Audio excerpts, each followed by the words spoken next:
ములుగు జిల్లా కన్నాయిగూడెం మండలం గుర్రేవుల గ్రామ పంచాయతీ సర్పంచ్ అభ్యర్థిగా వాసంపల్లి అనితను బీఆర్ఎస్ పార్టీ బలపరిచింది. కావున గ్రామ ప్రజలు ఆశీర్వదించి ఉంగరం గుర్తుకు ఓటు వేసి భారీ మెజార్టీతో గెలిపిస్తే గ్రామంలోని సమస్యలను పరిష్కరించి గ్రామ అభివృద్ధికి తోడ్పడతానని అనిత అన్నారు.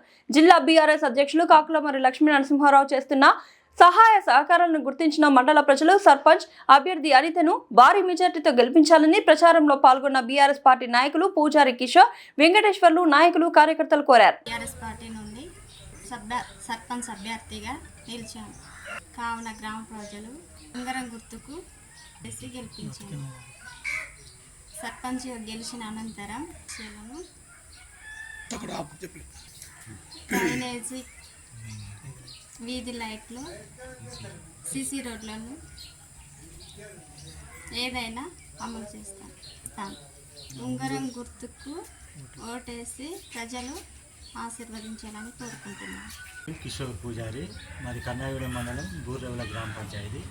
ఇక్కడ నుండి బీఆర్ఎస్ పార్టీ తరఫున వాసంపల్లి వనిత సురేష్ను నిలబెట్టడం జరిగింది. మేము గత 5 సంవత్సరాలలో ఎంత వెనకబడిపోయినామంటే 2 సంవత్సరాల నుంచి గ్రామ పంచాయతీ ఎలక్షన్లు వేయలేదు గవర్నమెంట్. దానికి అసలు కనీసం మా గ్రామంలో వీధి లైట్లు లేవు. ఇప్పుడు ఎలక్షన్లు వచ్చినాయని హడావుడిగా ఎలక్షన్ కోడ్ ఉన్నా కానీ మా కన్నాయిగూడెం మండలం గూడ్రేవుల బీఆర్ఎస్ పార్టీ నుంచి వాసంపల్లి అనితని మేము అభ్యర్థిగా నిలబెట్టినాము. ఇక్కడ మేము ప్రచారంకి వెళ్తున్నప్పుడు ప్రజలు బ్రహ్మరథం పడుతున్నారు.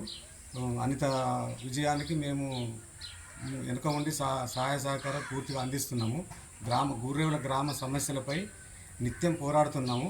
అభివృద్ధి కోసం కూడా గూడ్రేవుల గ్రామంలో నేను కానీ మా పూజారి కిషోర్ కానీ ఇంకా చాలామంది కూడా ఇదివరకు కూడా చాలా పనులు చేసినాం. ఇక ముందు కూడా మా అభ్యర్థిని గెలిపిస్తే ఇంకా కొంచెం గ్రామ అభివృద్ధి చేయడానికి మేము ముందుకొచ్చి ఈ సర్పంచ్ బరిలో మా అభ్యర్థిని గెలిపించాలని గూడ్రేవుల గ్రామ ప్రజలందరికీ వేడుకుంటున్నాం.